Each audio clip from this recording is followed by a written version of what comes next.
अपराध मुक्त उत्तर प्रदेश बनाने के योगी आदित्यनाथ के सपने को प्रशासन के द्वारा लगातार हवा में उड़ाया जा रहा है। आपको बता दें, विगत दिनों पहले नगर पालिका की जमीन पर अवैध निर्माण कार्य किया गया था, जिसकी खबर को अपर्णा टीवी न्यूज ने प्रमुखता के साथ उठाया, जिसके उपरांत जिलाधिकारी द्वारा 3 सदस्य टीम बनाकर जाँच कराई गयी थी।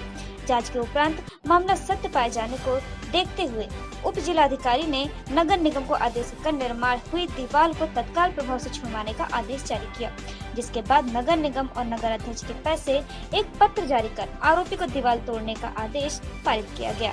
वहीं नगर निगम द्वारा पीड़ित पक्ष को भी एक पत्र जारी कर कहा गया कि आप बिना नगर निगम की अनुमति के अपना दरवाजा नहीं खोलेंगे। आपको बता दें कि यह तो रही बात सरकारी आदेश की, मगर आदेश का पालन कितना हुआ जरा यह भी जान लें।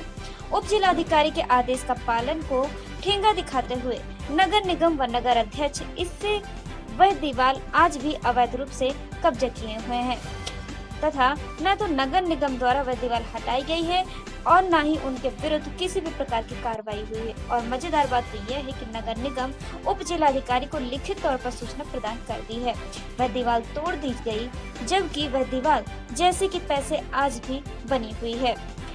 जब इस विषय में चित्रकूट मंडल के कमिश्नर महोदय को अवगत कराया गया तो उन्होंने तत्काल प्रभाव से जांच कर उचित कार्रवाई करने का आश्वासन दिया। अब हम इस घटना को क्या माने, सरकार के मंसूबे में पानी फेरना या फिर भ्रष्टाचार को बढ़ावा देना, जिनको जिम्मेदारी दी जा रही है भ्रष्टाचार और अवैध निर्माण को रोकने की, जब वही ऐसे मामलों में सम्मिलित होंगे तो इस पर कार्रवाई कौन करेगा? आखिरकार सरकार की सोच क्या उनके आदेश से अलग है या उनका आदेश उनकी सोच से अलग है? यह एक बड़ा सवाल है। अब देखना यह है कि उत्तर प्रदेश सरकार और उपस्थित नगर निगम में अधिकारी, उप जिलाधिकारी इस मामले में क्या कार्रवाई करते हैं, भ्रष्टाचार को बढ़ावा देते हैं या भ्रष्टाचार को खत्म करने का प्रयास करते हैं। हम आपको आगे इस खबर पर नजर बनाए हुए हैं और जानकारी प्रदान करते रहेंगे। तो एप्लीकेशन किस बारे में दिया है? किस बारे में दिया कि अरे नाम तो पूछ लिया। इस बारे में दिया कि विजय वर्मा पुत्र कल्लू तथा रामस्वरूप वर्मा पुत्र भूरा ने मेरे मकान के ठीक सामने सरकारी नाली के ऊपर 4 इंच की दीवार रात्र में उठा दी और बीच रोड में लैट्रिन कक्ष बना लिया। ये सब अतर्रा नगर पालिका अध्यक्ष संगीता निराला और उसके पति वेद प्रकाश के सह पे हो रहा है, क्योंकि पीछे हरिजन बस्ती है और मेरा निकास बंद कर दिया गया तथा मैं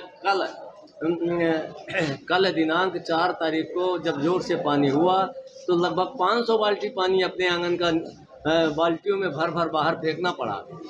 यो महोदय कह रहे हैं कि इनकी दीवार नहीं गिराई जाएगी। पूरी नगर पालिका चेयरमैन के दबाव में काम कर रहे हैं। संतोष निगम जी कह रहे हैं कि आपको जो कुछ भी करना हो करो। ऐसा लोग कर रहे हैं। मैं दर की ठोकरें खा रहा हूँ।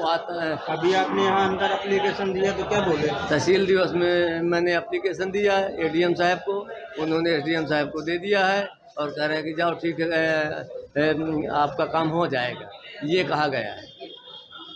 शासन दिया है आपको? केवल यही कहा गया कि आपका काम हो जाएगा। मैं 18 तारीख से दर की ठोकरें खा रहा हूँ, कोई मेरी नहीं सुन रहा। मैं जिलाधिकारी जी के पास भी गया, वहाँ से भी आदेश आया एसडीएम साहब के लिए और एसडीएम साहब ने एक कमेटी भी गठित की, वो भी 2 लेखपाल और नायब तहसीलदार साहब गए, उन्होंने भी जांच करके रिपोर्ट भेज दी, लेकिन आज तक कुछ नहीं हुआ।